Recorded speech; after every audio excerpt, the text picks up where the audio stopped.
Olá para você que acompanha o USCS Consciência, um programa que busca profissionalizar o campo da divulgação científica e dar visibilidade a projetos desenvolvidos na Universidade Municipal de São Caetano do Sul. O USCS Consciência foi criado para conectar ciência e sociedade e se dedica à prática de divulgação científica a partir dos meios de comunicação em diferentes formatos e linguagens. Eu sou Arquimedes Pessoni, jornalista e professor. E no programa de hoje você vai ficar sabendo um pouco mais sobre o trabalho, avaliação da indicação de transfusão de concentrados de hemácias, conforme a prática baseada em evidências e elaboração de relatório técnico. Conosco está o seu autor, o mestre em inovação e ensino superior em saúde pela USCS e médico Marcel Luiz Bruneto. A orientação da pesquisa foi da professora doutora Amanda Costa Araújo. Marcel Luiz Bruneto possui graduação em medicina pela Faculdade de Ciências Médicas de Santos, atualmente é hematologista, atuando em diversos hospitais de São Paulo e coordena o serviço e a residência da clínica médica do Hospital Heliópolis em São Paulo. Fellow do American College of Physicians e professor de medicina na Universidade Municipal de São Caetano do Sul desde 2019. Marcel, obrigado pelo seu tempo, pela sua disponibilidade, já parabenizo pelo seu trabalho.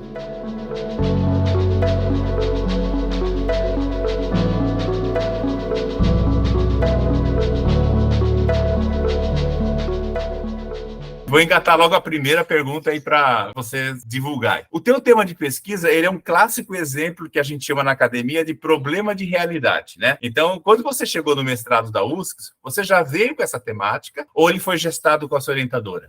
Perfeito, Arquimedes. Obrigado pela pergunta, obrigado pelo acolhimento, agradeço as palavras. Na verdade, assim, esse tema foi uma questão que a gente observava muito na prática. O fato de eu ser hematologista de formação, a gente tem uma formação em medicina transfusional um pouco diferente dos médicos como um todo. Inclusive, eu trabalhei no banco de sangue um bom tempo, atuando na produção dos hemocomponentes. A gente notava que, dentro de um hospital geral, alguns colegas transfundiam algumas, que a gente chama de gatilho transfusional, como algumas indicações que, no primeiro momento, a gente não concordava tanto. Então, surgiu a oportunidade da gente fazer mestrado e eu queria pegar esse problema e ver, efetivamente, e estudar melhor como que o pessoal estava transfundindo e se eles estavam sabendo por que estava transfundindo e se eles estavam de acordo com as melhores práticas, que é a medicina baseada em evidência. Então, eu já cheguei com a ideia, mas lógico que dentro desta ideia, a minha orientadora me ajudou a lapidar a ideia, me ajudou a convergir a pergunta, né, para que a gente pudesse estudar e ter alguma resposta mais adequada. Bom, aí como é que foi a transformação desse problema, né, desse feeling que você tinha em sala de aula, orientando, numa pergunta? Qual é a pergunta que você procurou responder no teu mestrado? Então, a pergunta é a seguinte, a gente tem uns gatilhos transfusionais, que a gente chama, esses gatilhos transfusionais, na grande maioria das vezes, são baseados pelo nível de hemoglobina, e aí eu trouxe a ideia que eu falei para Amanda, eu falei assim, Amanda, eu acho que o pessoal não está transfundindo direito, eu acho que eles estão transfundindo com gatilhos transfusionais mais altos, eu acho que às vezes eles estão transfundindo sem necessidade de transfusão, a gente pode ter uma conduta um pouco mais conservadora, e eu trouxe para ela, falei, olha, a minha percepção é que realmente a gente não está conseguindo passar essa mensagem durante a faculdade, e aí a gente teve duas formas de entender isso, né, a gente podia estudar como a medicina transfusional é ensinada na faculdade, se é ensinada na faculdade, e outra é se ela é ensinada, como que se transforma na prática. E a gente optou em tentar entender uma questão de vida real mesmo, como você citou na academia, que é um problema de vida real, e a gente direcionou não tanto para a questão educacional, ou seja, um déficit de educação em medicina transfusional, mas sim direcionando já para o médico formado como que ele transfundia, como que ele interpretava a necessidade de transfusão. Eu vi lá que para você provar essa sua hipótese, né, que hipótese, na verdade, é uma pergunta previamente respondida que pode se dar ok ou não, né? Enfim, você realizou um estudo retrospectivo transversal baseado na obtenção de informações através das fichas de requisição dos procedimentos hemoterápicos da COLSAN, né, que é a Associação Beneficente de Coleta de Sangue, dentro da Agência Transfusional do Hospital do Heliópolis, São Paulo. Perfeito. Que tipo de dados que você pegou por lá? Qual o período? E quais são os principais achados? Então, por que nós escolhemos essa fonte de dados? Primeiro que, assim, todo mundo que vai fazer pesquisa sabe o quanto é difícil coletar dado, né? Coletar dado, acho que é uma fase importante da pesquisa e uma fase de difícil confiabilidade. Acho que, teoricamente, seria alguma coisa nesse sentido, assim, você confiar nos dados, porque muitas das vezes, quando a gente vai pegar, por exemplo, dado de prontuário, são dados que não são tabulados, são dados que não são pareados, então tem muito campo aberto, então você não consegue efetivamente excessivamente tabular. Então, o que nós criamos? Por que a gente utilizou essa folha transfusional? Porque, primeiro que eu sabia que legalmente, ou seja, a legislação exige que esses dados sejam todos tabulados, até por uma questão de segurança transfusional. Então, a gente precisa ter vários dados: nome do paciente, nome da mãe, idade, sexo, leito, o diagnóstico, a hemoglobina prévia, a hemoglobina no momento da indicação,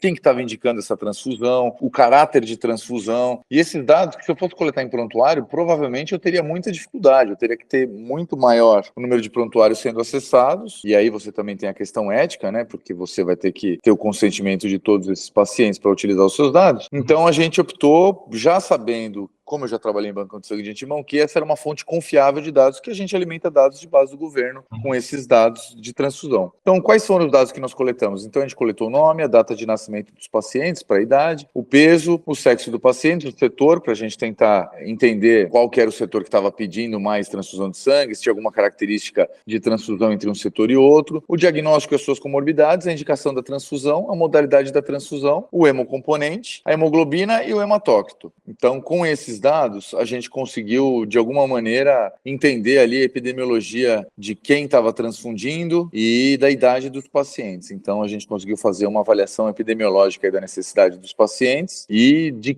quais eram os setores. E a gente dividiu basicamente em terapia intensiva, clínica e cirúrgica, porque são perfis diferentes de pacientes com necessidades e indicações diferentes de transfusão. Então, foi daí que surgiu a ideia. Então, a gente já tinha uma base de dados coletadas, a gente fez uma coleta de dados retrospectivos, porque eles já estavam documentados, e aí, com esses dados, a gente fez um trabalho em cima dos dados para poder, de alguma maneira, tentar ter alguma questão estatística aí que embasasse um pouco melhor as nossas conclusões. Então, bom, basicamente ele é uma pesquisa documental, né? Você não chegou a entrevistar ninguém, enfim. Não. Eu acho que você deve ter até pulado a fase do comitê de ética, porque você não identificou, né? Então, era dado secundário, não é isso? Aberto, inclusive. Exato. Então, na verdade, o comitê de ética, nós tivemos uma sorte, assim, eu posso dizer dessa maneira, porque a gente submeteu a pesquisa ao comitê de ética e nós fomos liberados do termo de consentimento, justamente por ser uma fonte de dados aberta entre aspas, né, mas que não impactaria diretamente no paciente, até porque ele tem as iniciais do paciente e o número do prontuário, então esse rastreio diretamente seria mais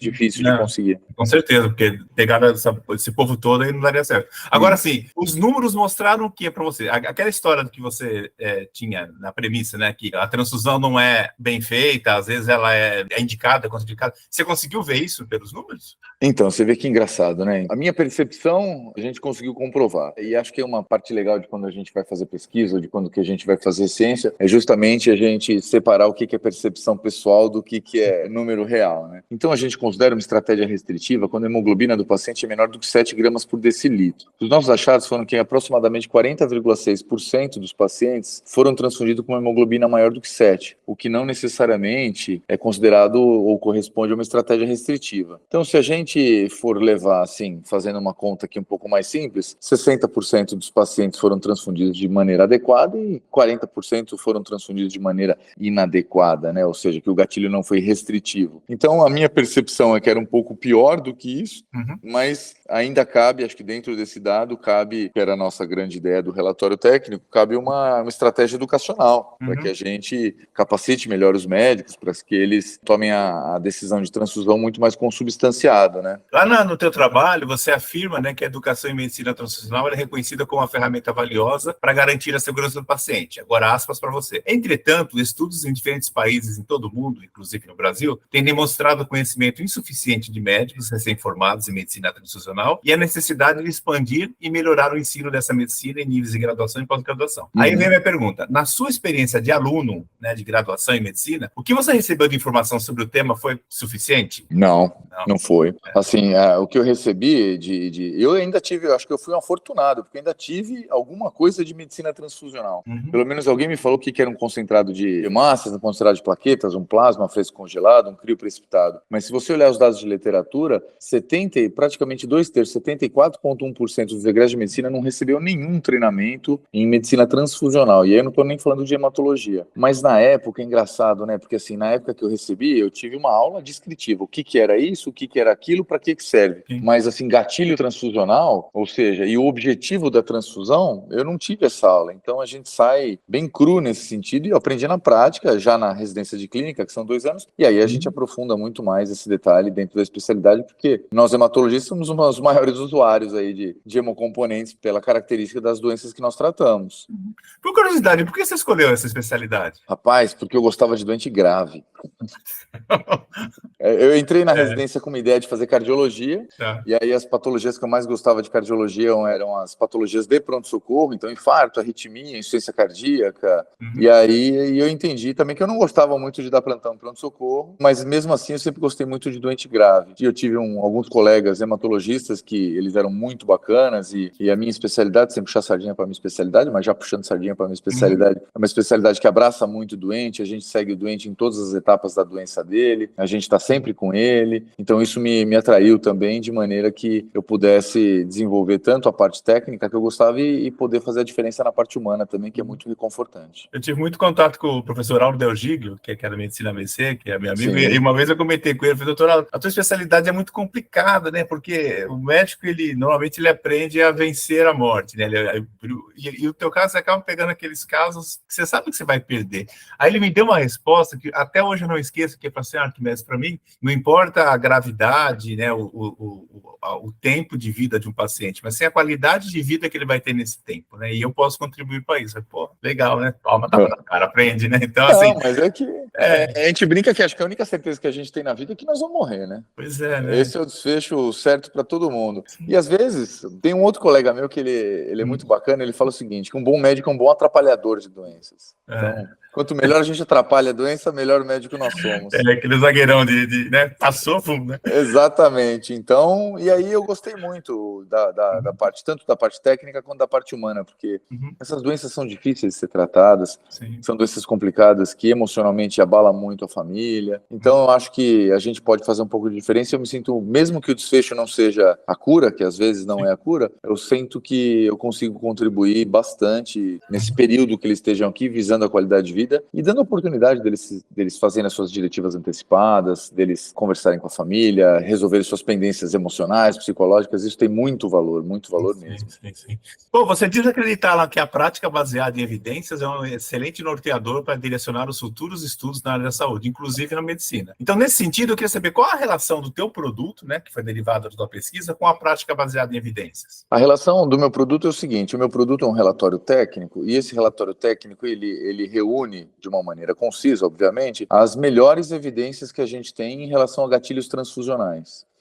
Então, dentro deste produto, o que a gente faz? A gente entrega de bandeja, para quem quiser utilizar esse produto, a uma revisão praticamente sistemática. A gente tem algumas revisões sistemáticas dentro da nossa revisão bibliográfica, que fala para você, olha, se quiser transfundir com a medicina baseada em evidências, está aqui, ó, o que a gente tem de baseado em evidências é isso. Eu acredito que a medicina baseada em evidências é o norteador, né? É claro que nem só de evidência vive a medicina, mas ela é o norteador para que a gente possa evoluir como ciência. Senão, a gente vai ficar só no opinião do especialista e realmente, e eu sou a maior prova disso, né, porque minha opinião era a opinião do especialista, eu tinha uma percepção e na prática a gente vê que não é bem isso, né. Agora, esse seu relatório técnico, né, que você apresentou para a banca e obteve aí o teu grau de mestre, ele era dirigido ao público de docentes no primeiro momento, né, e pessoas que trabalham com. Você teve essa curiosidade, do feedback? Você mandou para alguns colegas do teu produto final e teve algum retorno? O que eu costumo fazer com o meu produto é o seguinte, eu pego nas avaliações acadêmicas, nos momentos que eu estou com os alunos, que eu estou com os residentes, ou quando a gente discute o tema de medicina transfusional, eu trago o relatório técnico, ofereço para eles e falo o seguinte, olha, isso aqui é um bom começo para vocês, dá para vocês começarem por aqui, a gente deixou o relatório técnico bem didático, bem enxuto mesmo, para ser uma leitura rápida mesmo, para ser uma coisa bem de consulta.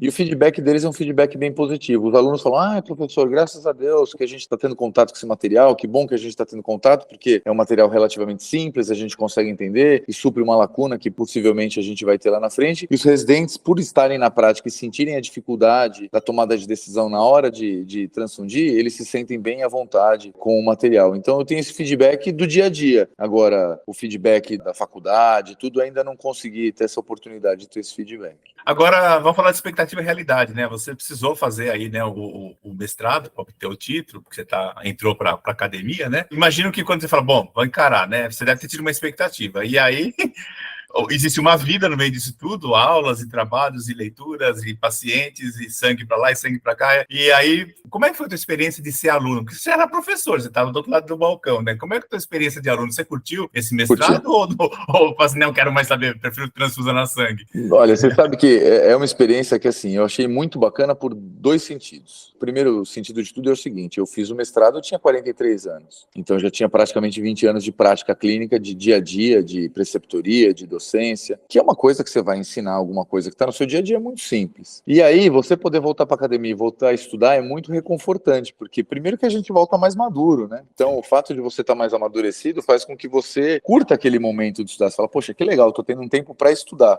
Que antigamente, quando a gente era mais novo, era obrigação, mas depois que a gente cai na vida real, que a gente vai para a prática clínica, você acaba que você toca as coisas meio que no automático. Então, nesse sentido, foi muito, muito, muito legal mesmo, assim. Com certeza, contribuiu para a minha prática clínica, meu julgamento crítico, a maneira de encarar os artigos, os estudos. Eu faço uma leitura melhor deles hoje do que eu fazia antigamente, antes de fazer o mestrado. E a outra parte reconfortante é o resultado final, né? É um resultado muito, muito, muito legal. Eu saí com sensação de dever cumprido do mestrado. Falei, puxa, legal, fiz um fechamento bacana, com a minha cara, eu achei que foi muito legal. E eu tenho também, assim, é difícil de eu não enaltecer aqui o suporte que a faculdade me deu, que a professora Amanda me deu, que a professora Rosa Maria me deu, porque elas foram sensacionais, assim, elas me ajudaram em absolutamente tudo que estava dentro do alcance delas, elas foram muito, muito, muito positivas, e eu acho que isso daí fez com que a minha experiência do mestrado fosse muito bacana. Mas também, por outro lado, a gente teve que abrir mão de momentos qualificados com a família, né, não teve jeito.